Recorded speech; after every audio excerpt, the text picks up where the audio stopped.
Hola y bienvenidos. Hoy vamos a meternos a fondo con una figura legendaria, fascinante y, la verdad, bastante aterradora. Los berserkers nórdicos. Hola, ¿qué tal? Tenemos aquí varias fuentes que nos hablan de ellos, ¿no? Y la idea es, bueno, intentar separar un poco lo que es historia de lo que es mito. ¿Quiénes eran? ¿Qué era eso de su furia? Vamos a intentar aclararlo. Exacto. A ver, la idea es analizar un poco todo, desde de dónde viene el nombre, que ya tiene su miga, hasta esas teorías sobre su comportamiento extremo en la batalla. Siempre, claro, fijándonos en lo que dicen las fuentes que hemos manejado. Perfecto. Pues empecemos por ahí, por el nombre. Berserker. Suena potente, desde luego. ¿Qué significa exactamente? Pues mira, la palabra en sí, berserk, viene del nórdico antiguo. Es una palabra compuesta. La teoría principal, la que más se acepta hoy, es que significa camisa de oso. Ah, camisa de oso, o sea, por las pieles que llevarían, ¿no? Exacto. Ber sería oso y serker, camisa o prenda. La idea es que vestían pieles de oso, pues como símbolo o para obtener su fuerza, ¿sabes? Tiene lógica, sí. Pero me suena que había otra interpretación, algo de que luchaban sin armadura o algo así. Puede ser. Sí, sí, la mencionas bien. Es la de Snorri Sturluson, el historiador islandés del siglo XIII. Él interpretó ver como desnudo. Ah, Claro, entonces para el berserker era camisa desnuda, como que iban a pecho descubierto, vamos, por la furia que tenían. ya. Pero bueno, Snorri escribió bastante después, unos 200 años después de que se les prohibiera. Y hoy en día esa idea tiene menos apoyo. Parece más sólida la conexión con el oso. Entiendo. Qué curioso cómo cambia la interpretación. Y, bueno, más allá del nombre, ¿de dónde salen? ¿Eran simplemente, no sé, unidades de élite vikingas, fuerzas especiales de la época? ¿O la cosa va más atrás? Pues ahí la cosa se pone interesante. Porque sí, funcionaron como tropas de élite, pero algunas teorías dicen que sus raíces son, mucho más antiguas. Más antiguas. ¿Cómo de antiguas? Se habla de posibles vínculos con cultos animales, con magia de caza, de la prehistoria incluso, centrados en animales como el oso, el lobo, el jabalí, animales fuertes, ¿no? Que se veían como fuente de poder. Ostras, o sea, una tradición casi chamánica que viene de mucho antes de los vikingos. Justo.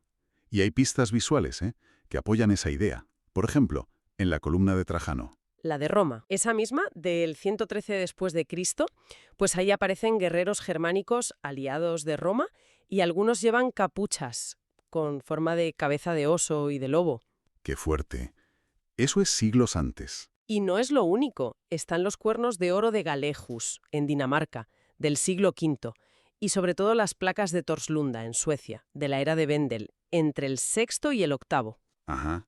Hay una placa ahí que es clave. Parece que representa a Odín con un guerrero que lleva un tocado de lobo y lanza. Muchos creen que es un berserker o un ulfedin. Un guerrero lobo. Exacto. Y hasta en Alemania, una vaina de espada del siglo VII, la de Gutenstein, tiene un guerrero con cabeza de lobo. O sea que esta idea del guerrero animal estaba por ahí, en el mundo germánico, desde bastante antes. Me has hablado de oso, lobo y antes mencionaste jabalí. ¿Había como clases distintas de berserkers? Pues las fuentes sugieren que sí, aunque a veces es un poco confuso, Los términos se mezclan. Pero sí, podemos distinguir como tres grupos principales. Primero, los berserkers como tal, los guerreros oso, los que iban con la piel de oso. Las sagas islandesas describen su furia, el berserkergang, de forma muy gráfica. Sí. ¿Qué decían? Pues que aullaban como bestias, echaban espuma por la boca. Y un detalle que se repite mucho, mordían el borde de los escudos de metal. Ostras, morder metal. Eso es, furia desatada. Totalmente. Y relacionado con esto, la creencia de que eran inmunes al fuego y al filo. Ajá. Aunque luego, eso sí, quedaban hechos polvo, muy débiles.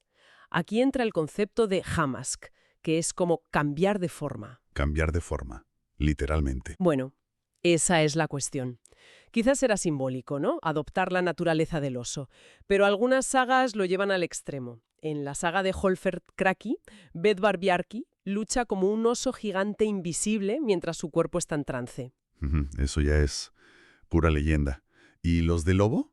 Los Ulfhenar. Esos son Ulfhethnar. Significa literalmente pieles de lobo.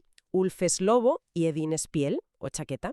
Salen en varias sagas y sobre todo en el poema Haraldskvedi. El que mencionaste antes. Sí, ahí los describe como la élite del rey Harald Cabellera Hermosa. Llevaban pieles de lobo, quizás encima de la cota de malla, y se les asocia mucho con Odín. Claro. Odín, dios de la furia, la guerra, encaja perfecto. Totalmente.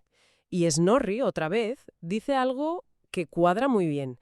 Los hombres de Odín iban sin cotas de malla, locos como perros o lobos, mordían sus escudos, mataban hombres, pero ni el fuego ni el hierro les afectaban. La placa esa de Torslunda parece una foto de esto. Oso, lobo y el jabalí. Existieron guerreros jabalí. A ver, este es más teórico, digamos, pero tiene su base. Se habla de los Jofur. La palabra Jofur significaba jabalí, Ajá. pero en la poesía se usaba como metáfora, como kenning, para decir príncipe o guerrero. ¿Y por qué? Pues seguramente por la importancia del jabalí en el paganismo germánico. Era un animal sagrado asociado a Freyr y Freya. Y también por la costumbre de llevar yelmos con crestas de jabalí, como protección. Ah, claro. Como el yelmo de Sutton-Hoo, que tiene esa cresta. Justo, ese es un ejemplo perfecto, aunque sea anglosajón. La idea es que, igual que los otros buscaban la fuerza del oso y el lobo, pues a lo mejor había guerreros que buscaban la del jabalí, quizás con rituales ligados a esos yelmos. Es una hipótesis, ¿eh? No hay descripciones tan claras como con los otros. Entendido. 3 animales, 3 posibles especialidades. Y con esas pintas y esa fama, ¿cómo los veían en su época? ¿Eran héroes o más bien una amenaza? ¿Qué dicen las sagas? Pues mira, su imagen cambia mucho. Y eso es muy interesante. En las sagas más antiguas, a menudo son campeones, guardaespaldas de reyes, gente de élite muy valiosa. Figuras heroicas como Bodvar Bjarki. La guardia personal del rey, ¿no? Algo así. Podría ser, sí, pero luego, en las sagas más tardías, ya escritas en época cristiana, la cosa cambia radicalmente. A peor. Mucho peor. Los pintan como matones, fanfarrones, saqueadores que abusan de su fuerza, que retan a duelos para robar, villanos de manual, vamos. Vaya, una demonización en toda regla. La influencia cristiana, supongo. Sin duda, los veían como demonios paganos directamente. Se pueden ver como arquetipos en las sagas, el berserker leal al rey, el que llega a una fiesta a desafiar a todo el mundo, el duelista profesional, Holgangumad, y luego el berserker más genérico, el vikingo violento y saqueador. Mencionaste el poema Haraldskvedi como la referencia más antigua. ¿Qué dice exactamente? Para ver cómo los veían al principio. Es fundamental. Es de finales del siglo IX. Torbjörn Hornklofi lo compuso para el rey Harald Cabellera Hermosa. Y habla así de sus Ulfhednar. Preguntaré por los berserks. Vosotros, catadores de sangre, se refiere a los cuervos. Esos héroes intrépidos, ¿cómo son tratados? Aquellos que se adentran en la batalla. Pieles de lobo se llaman. En la batalla llevan escudos sangrientos. Rojas de sangre están sus lanzas cuando vienen a luchar. Forman un grupo cerrado. El príncipe, en su sabiduría, confía en tales hombres que atraviesan los escudos enemigos. O sea, feroces, sí, pero también leales, disciplinados, grupo cerrado, valiosos. Nada que ver con el matón de después. Nada que ver. Hay respeto o admiración por su capacidad militar en ese momento. Vale. Volvamos a eso que has dicho varias veces y que suena increíble. La inmunidad al fuego y al hierro. Eso. Eso es leyenda pura, ¿no? ¿Qué dicen las fuentes exactamente? Es que es muy persistente, ¿sabes? Lo repiten una y otra vez. Que las espadas, las hachas, no les hacían nada durante el Berserkergang, ni el fuego tampoco. Pero... Pero sí las armas contundentes, garrotes, mazas. Es así, Qué curioso. Como una piel mágica contra el filo, pero no contra el golpe. algo así. Hay historias muy gráficas. Un tal Harben, antes de luchar, muerde su escudo, traga carbones ardiendo y atraviesa hogueras. Tragar carbones. Madre mía. Y al final lo matan, pero con un martillo enorme de una forja, no con armas normales. Y los 12 campeones de Hrolf-Kraki, igual, no retrocedían ni ante el fuego ni ante el hierro. Suena a exageración total o a trucos, ¿no? Lo de los carbones. Hombre, es muy probable que haya mucha leyenda ahí. Otro tema recurrente es que podían embotar las armas enemigas con la mirada o con magia. Fíjate, eso ya sale en Beowulf con Grendel, que las espadas no le hacían nada. Quizás un miedo antiguo a enemigos que parecen invencibles. Y con todo esto, en lo de morder el escudo, que es tan gráfico, ¿hay alguna prueba arqueológica? Algo que diga, mira, esto lo hacían. Pues de la inmunidad obviamente no, pero de lo de morder el escudo sí. Es alucinante. Las piezas de ajedrez de Luis.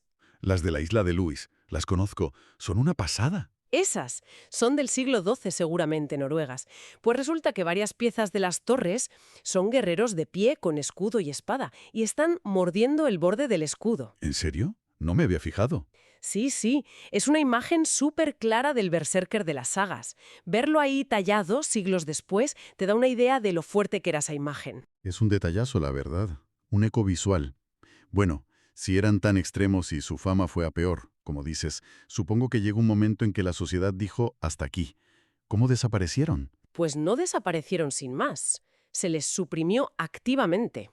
Conforme Escandinavia se centralizaba, se cristianizaba con leyes más serias, pues estos tíos tan incontrolables eran un problema. Claro. Las fuentes dicen que Jarl Eirik Hakonalson, que mandaba mucho en Noruega a principios del siglo XI, los ilegalizó, hacia el 1015. Una prohibición oficial. Sí, y en Islandia también. El código legal más importante, el Gragas, la ley del ganso gris, los condenaba al destierro. Si te declaraban berserker, eras un proscrito. Cualquiera podía matarte. Uf, qué duro. Y parece que funcionó, porque para el siglo XII ya no se oye hablar de bandas de berserkers. Desaparecieron. La sociedad los domesticó o los eliminó. Esto nos lleva otra vez a la pregunta del millón. ¿Qué era el Berserker Gang? Las descripciones son muy físicas. Escalofríos, hincharse, aullar. ¿Qué teorías hay hoy? Es la gran pregunta, claro. No hay una respuesta única, pero sí hipótesis interesantes. Las sagas describen como un proceso, ¿sabes? Empieza con temblores, castañeteo de dientes, frío. Luego la cara se hincha, se pone roja o azul. Después viene la rabia total. Aullidos, morder el escudo, atacar a todo Kiski. Y muy importante, después un bajón tremendo, confusión, agotamiento brutal, que podía durar días. Ese patrón subida, clímax, bajada es muy específico. ¿Qué explicaciones se dan? Pues hay varias líneas. Una muy famosa es la de las drogas, Ajá. que consumían algo para ponerse así. La seta Amanita muscaria es la sospechosa habitual, la roja con puntos blancos. La de los cuentos, eso tiene base. Se debate, algunos dicen que los efectos no cuadran del todo con la agresividad, pero la idea cogió fuerza en 1977. En una tumba vikinga en Firkat, Dinamarca, encontraron semillas de beleño negro. Beleño negro. Sí, Hyoschamus niger. Es una planta muy tóxica. Provoca delirio, agitación, alucinaciones, la cara roja, taquicardia. Síntomas que sí encajan bastante bien con las descripciones del Berserker Gang. Anda, el beleño. Eso es interesante. ¿Y aparte de drogas? Pues también se habla de factores psicológicos y fisiológicos, quizás una especie de histeria autoinducida con rituales antes de la batalla, cánticos, danzas, hiperventilar, morder el escudo, todo para entrar en trance. Como una preparación mental extrema. Eso es. O incluso que algunos tuvieran problemas médicos como epilepsia o alguna enfermedad mental que explotara con el estrés del combate.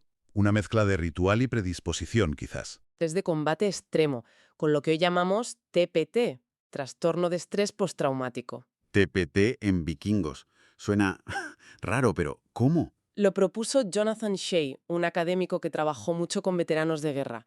Él dice que las descripciones del Berserker Gang, esa activación brutal, la pérdida de control, la fuerza y luego el colapso, se parecen mucho a estados de hiperactivación berserker que sufren soldados hoy. Ya.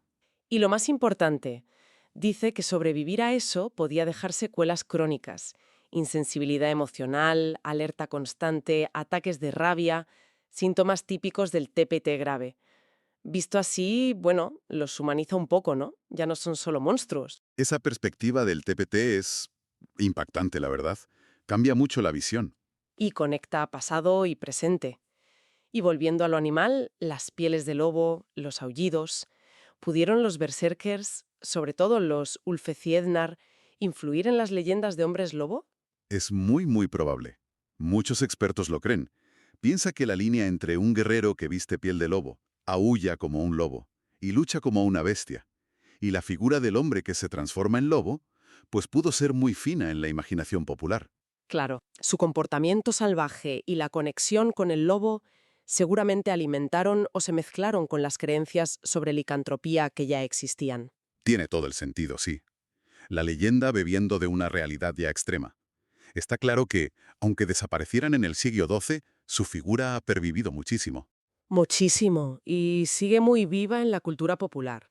Piensa en Bjorn, el cambiapieles del Hobbit de Tolkien, que se convierte en oso. Es un berserker de libro. Cierto, cierto. Y en videojuegos, es un clásico.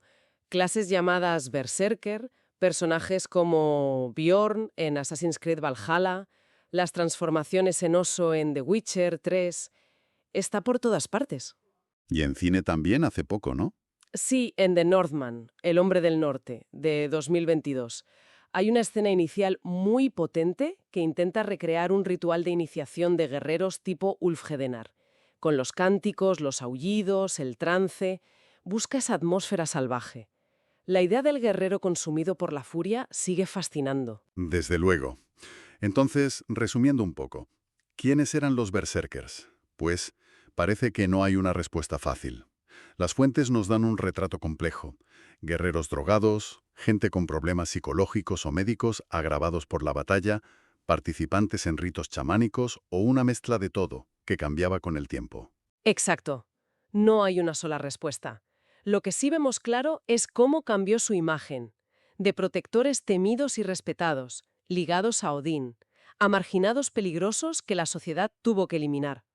Nos queda esa imagen brutal de una fuerza al límite de lo humano, cuya naturaleza real sigue siendo un misterio, ¿no?